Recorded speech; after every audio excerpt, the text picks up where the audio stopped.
Hey everybody, and welcome back to Tenza Motorsports. I just bought the cheapest 2009 328 X-Drive in the entire United States. $300, and it's only got 78,000 miles. Before we get into today's content, make sure you are subscribed, like if you enjoy this type of content. Also make sure to check us out on Instagram, Tenza_Motorsports, where we do giveaways. This car right here has some potential. There's a few things that are still options for us at this point in time. And we'll go over all those in just a moment. But I wasn't kidding when I said 78,000 miles. Pretty crazy. It's actually a fairly low mileage car for 2009, which, if any of you don't know, is like 15 years ago, actually a little bit more. That's crazy to me to think that 2009 was that long ago. These cars were new when I was in high school, and I just find that crazy. This car right here was being driven by a young man who wasn't paying attention like he should have. Came up to a truck, and by the time they both slowed down as fast as they could, it hit it, and it's just enough. It was kind of more of like a momentum hit, almost like a kind of like a push, which doesn't bode well for the frame. The front, the frame horns are pushed over a little bit. As many of you may know, I do auto body, so it shouldn't be a huge deal to figure out. We'll go over our plans with the car, a few potential options. I'll give kind of a tour, show the inside, how actually really good condition everything is in. And then at the very end of the video, I'm actually gonna be tearing this down and figuring out all what parts it does and it doesn't need. So situation number one, title comes back dirty. So there's two options. One, we keep the car and we sell my wife's F30. The reason we'd be doing that is because with the purchase price of the car and then repairing it, we'll actually get my wife and I out of auto loan debt, which is like super cool and kind of a crazy coincidence blessing for us because we just recently finished my pickup truck.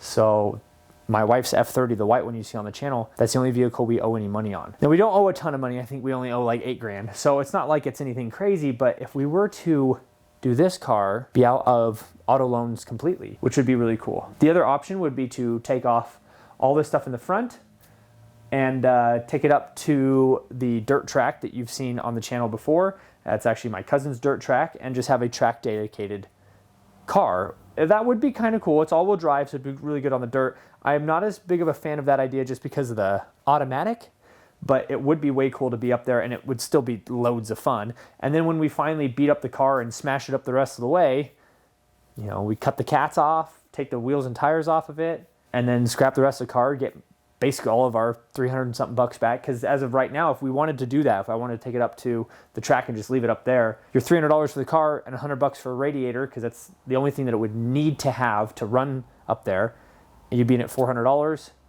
Cats are worth a couple $100, wheels are worth a couple $100, scrapping the car is worth $100. So, you know, basically screw around with the car and then break even. If the title comes back clean, there's no way I'm taking it up to the dirt track that we've got, just because there's too much potential to keep it for us or to fix it up and then resell it to somebody else.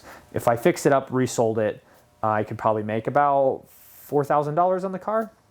Not a ton of money, but you know, with a clean title, and we do fix things properly. This isn't going to be just kind of clubbed together. We'll blend the doors, and it'll get you know, certified hoods and fenders and stuff like that. You know, Kappa, make sure everything's put back together. So got a few options. So we'll find out here real soon. Wife hasn't actually driven it yet. It does run and drive, but it is not happy because this was pushed over. There's a few things that are touching the belt. I did pull the hoses away and things like that just enough to get it up into the garage, but it was not happy. It kind of slow cranked, and I think the electric fan's actually pushing against the harmonic balancer.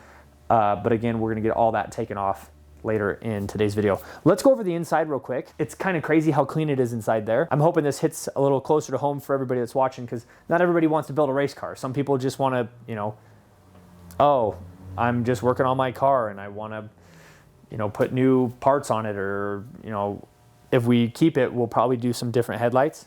What's it like to pull the stock headlights out and replace them? So anyways, enough chit chat. Let's go inside the car. I'll show you kind of what's going on with this whole thing, give you a little quick tour, and then we'll tear the front end apart. Okay, it might be a little bit difficult to do an interior tour just because it's so dark, but it does have the sport interior. So there are the nicer seats, a little bit more bolstering on the sides and on the bottom. The other thing is that this does come out Looks like that was used as a garbage can. Got the paddle shifters, which is kind of cool. The cruise control that sits down here, which by the way, I can rant about, but these are the best cruise control stalks in existence. Instead of trying to peck around on the steering wheel, you just pull that and you're good to go. Don't even get me started on this because I can talk for a while. Every manufacturer should have this. Anyways, moving on, it does have the heated seats, it does have a heated steering wheel, so it was the cold weather package as well, which is nice. The gauge cluster there, real nice and clean, not any scratches on it. A lot of them have scratches on that plastic, and just a really good, nice interior. Nothing's like ripped or torn. The only wear on this vehicle is right here on this bolster. I don't know if you can even see it, just right in here. Just a little bit of wear right there. Not anything crazy, a couple scratches right here on the seat from somebody having buttons on the back of their pockets. Other than that, the interior is pretty clean. Headliner doesn't have any like major stains, or it's not hanging down or anything like that. Sunroof does work. It's got the garage door buttons on the bottom of the rear view mirror there. Going into the back seat, doesn't need a window regulator. I actually broke that while I was inspecting the car, so it's a good thing I got the car, because I would have felt bad that I broke the window and then was like, yeah, I'm not interested in the car. Back seats here, they basically look brand new. They need to be cleaned a little bit. Trunk doesn't look like there was a bunch of garbage back there. Whoever had this car kept it really clean. This, look at the elastic in this. Looks nice. You got the blackout, the shadow trim, which is nice because I don't really care much for the chrome. And I believe that is top and bottom. Yep, so top and bottom, the shadow line trim. Back of the car has been debadged for whatever reason, but that's okay. Dual exhaust there, LCI taillights, trunk works, everything seems to be functioning properly except for that window. So let's go back up here to the front of the car where the 3-liter engine sits, and there she is. I don't know what tuning capabilities these have, or if you're able to put any extra power. It is going to be a bit of a decrease in power from my wife's car, not horsepower, but torque. Naturally aspirated, the power will be a lot more linear. So similar horsepower and probably about 50 or 60 foot-pounds of torque less. But right off the bat, there is a list of things that I know that we're going to need. Both fenders, hood, radiator support, which is this guy here, maybe the electric fan, definitely the radiator because it's cracked on the bottom there, and I'll show that when we pull it out. A few air duct pieces. This one looks like it's actually in good condition. This one here is broken. Worst case scenario is I put an aftermarket intake, which I know a lot of people get upset about, but whatever. Gonna need a pair of grills, headlight, at least one, if not, doing a pair of them. Gonna need to push those frame rails back over. The apron, I think the apron actually didn't get bent. If it's bent, it's not by much. So the fender apron there, fender apron on the other side looks fine. I'm assuming the headlight washer system is ruined. It is probably gonna be something that I will not reattach because I do not like them. When you hit your windshield, that just sprays all over your hood and makes your car dirty. Not a fan of those, so I'll be disconnecting those. But yeah, I was looking online, and if you don't go crazy, if you don't go OEM, because obviously if you do it OEM, you're gonna be 400, 800, 400, 800, 900, and then all of a sudden I'm at $4,000 or $5,000. That doesn't make any sense.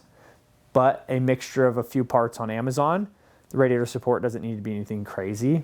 Get some Kappa fenders, Kappa hood, maybe even an aftermarket cooler, different front bumper, M3, newer F80 M3, M4 bumper, which I actually think look fairly decent on this car. It's really going to be up to my wife if we do that kind of stuff. I think we can do this for around $2,200 in parts plus paint. With the purchase of the car, I should be able to have this thing up, painted, running, and everything for just over like $2,600, $2,700, under $3,000, which is the point because we would then own this car after selling her daily driver. So really just depends on how that works out. But tonight, no matter what, I need to get the front of this off. She needs to be able to drive it, and you can't drive it right now with the radiator the way it is. No matter what, the radiator needs to be replaced. So let's get the front end pulled apart, and then I'll show you some of the damage that's back behind there.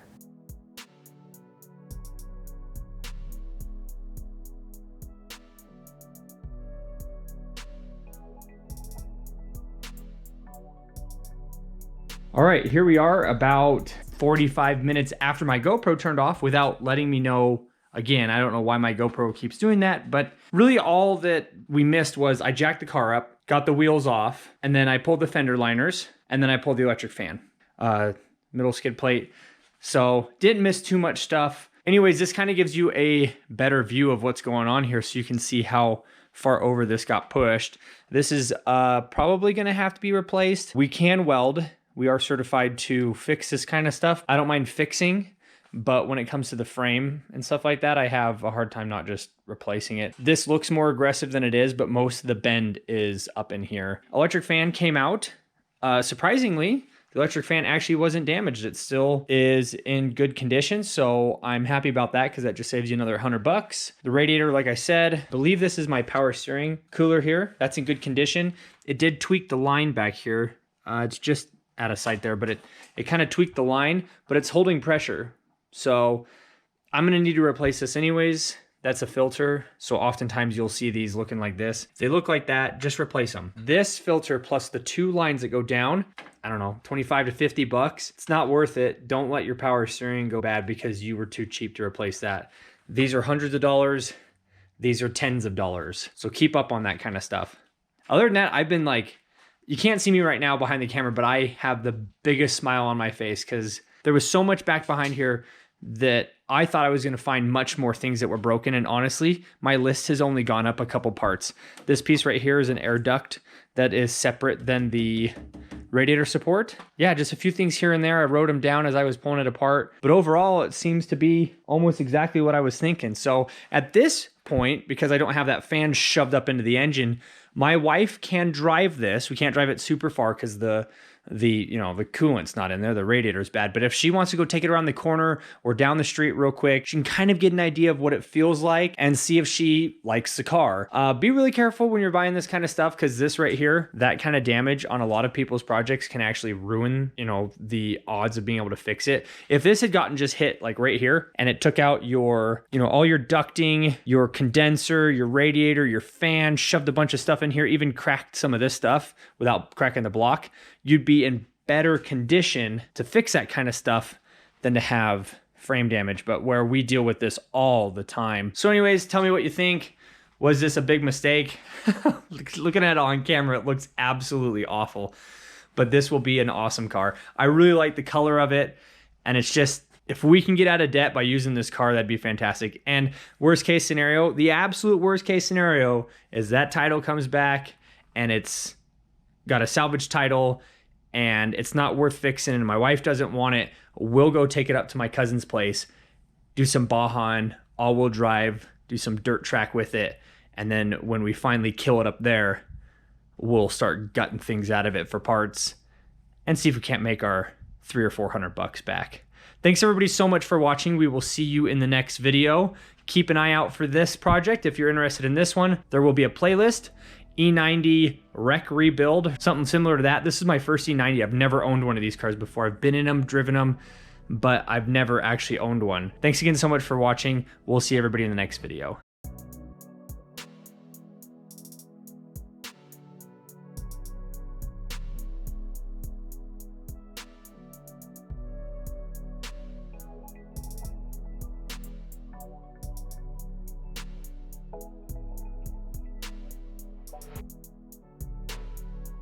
Bam!